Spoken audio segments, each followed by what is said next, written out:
শুভ দুপুর বন্ধুরা, তোমরা সবাই কেমন আছো? আশা করি খুব ভালো আছো। তো আমি দুপুরবেলায় ডালের বড়া বানাবো, এর জন্য ডালটা ব্লান্ড করে নিব। তো এইখানে ছোলার ডাবরির ডাল ভিজিয়ে রেখেছিলাম সারা রাত, কারণ এটা একটু মোটা, তো একটু ভিজতে অনেকটা সময় লেগে যায়।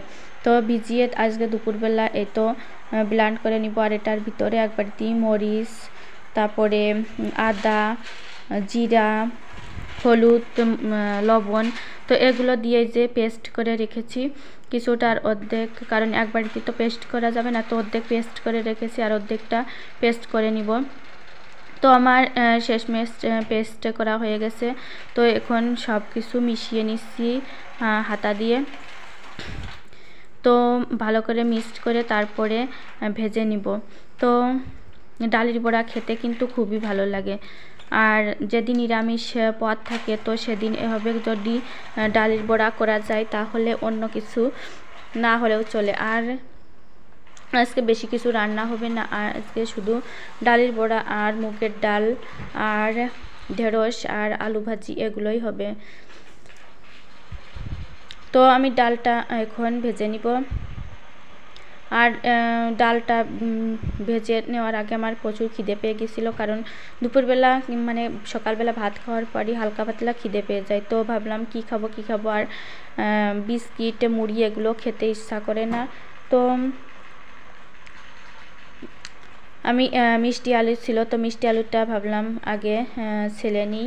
আর এটা হচ্ছে কাঁচা সেদ্ধ না, আর এটা লাল, একদম টকটকে লাল, আর খেতেও খুব মিষ্টি হয় এই লাল মিষ্টি আলুগুলো। আর মিষ্টি আলুগুলো মানে আমাদের শরীরের পক্ষেও খুব ভালো। তো এটা এখন ধুয়ে খেয়ে নিচ্ছি, আর খুব মিষ্টি ছিল আর খেতেও খুব ভালো লাগছিল। আর মিষ্টি আলুটা খেলে মানে ভাতের মতো কাজ করে, পেটটা ভরে যায়। তো যেদিন উপোসের দিন থাকে বা খিদে পায় তো এ সময় এটা খেয়ে নিলে মানে খিদের কাজ করে। তো সব সময় তো চেনাচুর ভাত এগুলো খেতে ইচ্ছা করে না, তো এজন্যই। আর রান্নাটাও হয়নি এখনও, তো ভাবলাম কি এটাই খেয়ে নিই। তো এখন এই যে ডালের বড়াগুলো ভেজে নিছি, আর প্রথমেই মানে বড় বড় করে দিচ্ছিলাম। তো বড়টা খেতে ভালো লাগে না, তো ভাবলাম ছোট ছোট করে দিব। তো এগুলো হচ্ছে বড়, তো ছোট করে ভেজে নিব। পরে তো এক পাশ হয়ে গেছে, আর এক পাশ এই যে উল্টিয়ে দিয়ে দিয়েছি। আর এটা হচ্ছে নন স্টিকে ভেজে নিচ্ছি, কারণ এটাই অনেকগুলো ধরে আর তেলও কম লাগে। তো এগুলো খেতে কিন্তু হেভি টেস্টি হয়েছিল। আর এদিকে আলু ঝুরি করা হবে বা আলু চানাচুর বলতে পারো। তো আলুগুলো একদম গ্রেটার দিয়ে চিকুন চিকুন একদম করে কেটে রেখেছি। তো এটা ভালো করে ধুয়ে নিব, ধুয়ে তারপরে চিপে জল ঝরিয়ে তারপরে একটু তেল বেশি করে দিয়ে ভাজতে হবে। তারপরে ভাজার পরে যদি এটার ভিতরে দিয়ে দিব, যদি দিয়ে দিতে পারো বাদাম, তারপরে যেগুলো মশলা ঝালের মরিচের গুঁড়া, এগুলো দিলে একদম চানাচুরের মতো খেতে লাগে।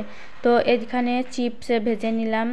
তো নিরামিষের দিন এগুলো না হলে ভালো লাগে না খেতে। তো এখানে চিপসগুলো ভাজতে যে কয়েকটা বেশি ভাজা হয়ে গেছে, এই জন্য লাল বেশি হয়ে গেছে। তো এগুলো খেতে কিন্তু ডালের সাথে বেশ ভালোই লাগে, আর বাচ্চারাও খেতে খুব পছন্দ করে। এগুলো হলে আর ওরা অন্য কিছু লাগে না। তো এদিকে আমি ভেজে নিয়েছি, আর এদিকে আলুর ঝুরিটাও হয়ে গেছে। দেখতেই পারছো খুব মানে মচমচে হয়েছে। আর শুকনো মরিচ ফোড়ন দিয়েছিলাম। আর এটার উপরে যদি এখন নামানোর পরে যদি একটু জিরে মশলা, তারপরে বিট লবণ, মরিচের গুঁড়া এগুলো দেওয়া যায় তাহলে আরও বেশি খেতে সুস্বাদু লাগে। তো আমার কাছে এগুলো নেই, যেগুলো ছিল সেগুলোই দিয়েই ভেজে নিলাম আলুর ঝুরি বা আলুর চানাচুর। তো দেখতেই পারছো একদম চানাচুরের মতো দেখতে লাগছে, আর এগুলো একদম ক্রিসমি হয়েছে। দেখতেই পারছো হাত দেওয়ার সাথে সাথে ভেঙে যাচ্ছে। তো